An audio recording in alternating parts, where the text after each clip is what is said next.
So we've been about a minute into that circulator running for the dining room, which is a relatively small loop because we've just got this small piping right here. It's, I don't know, what is that? Maybe an inch and a quarter or something, but the pipe's good and toasty. It's warm. It's the same temperature as this essentially. And we've got baseboard radiators up on the first floor, a lot of them. But still, it's probably a relatively small zone because it doesn't have this big heavy pipe in here, which is actually cold right now. You can see that goes down, and it probably pipes in, right there too.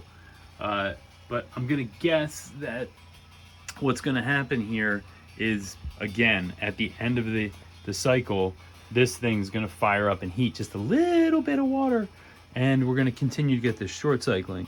So I'm thinking about, as a stopgap, as opposed to replacing the entire boiler, is to maybe tap in right here. I might be able to shut this valve off, right? But I guess maybe should be able to shut this valve off too. And I guess shut that valve off. So this is basically the isolating the boiler.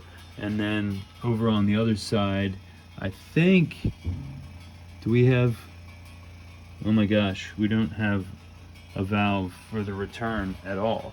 We just have to rely on the pumps stopping the water flow. So that's no bueno.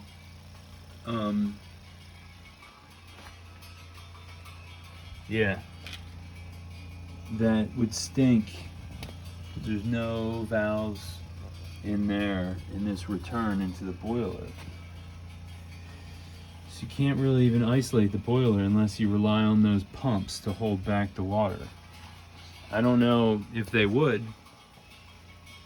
but I'll have to investigate as to whether those 3 pumps there can hold the water back.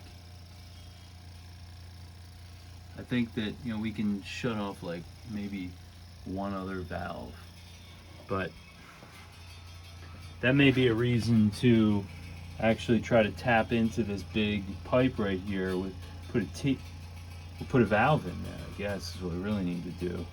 But I was thinking that maybe I could add a primary loop or a loop for something to have it to actually heat.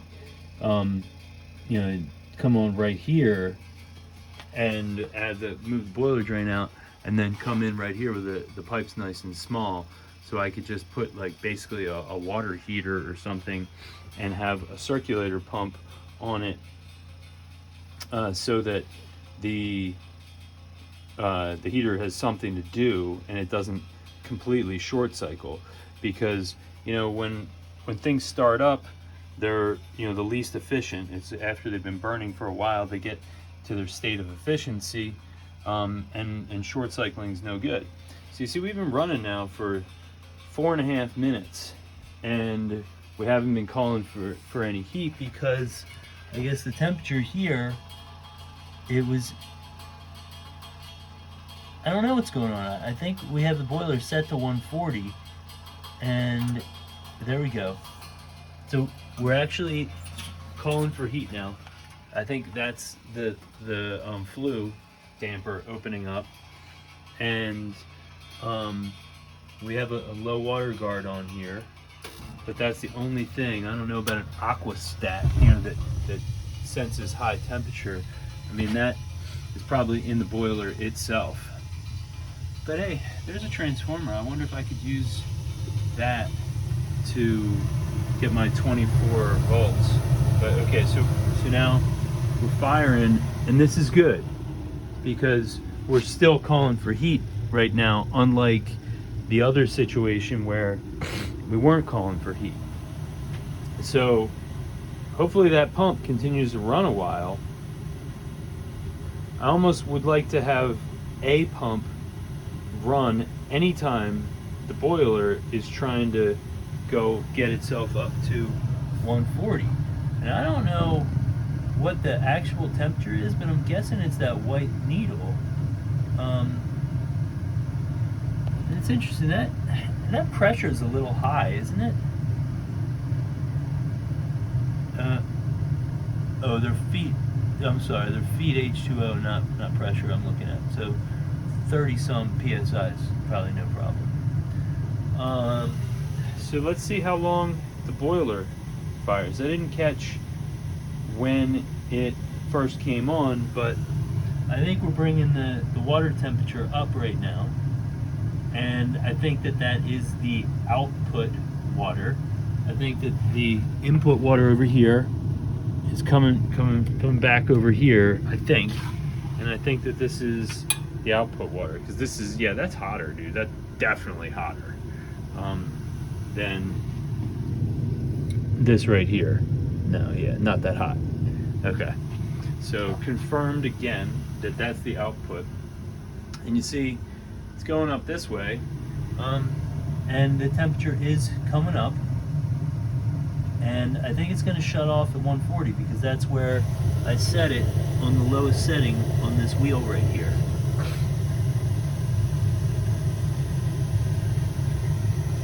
But again, you can see circulator. No circulator. We need a primary loop, dude. this, I found a date on this thing that says it was inspected in 2011 right there. But I didn't find any dates on that sticker down there. But I do believe it's, 183 BTU. I'm not exactly sure about that, but I think it's on that sticker down there. It says 83% efficient over on this side here. But now let's take a look at the rust so we can see with the flames. We got all kinds of rust down in there.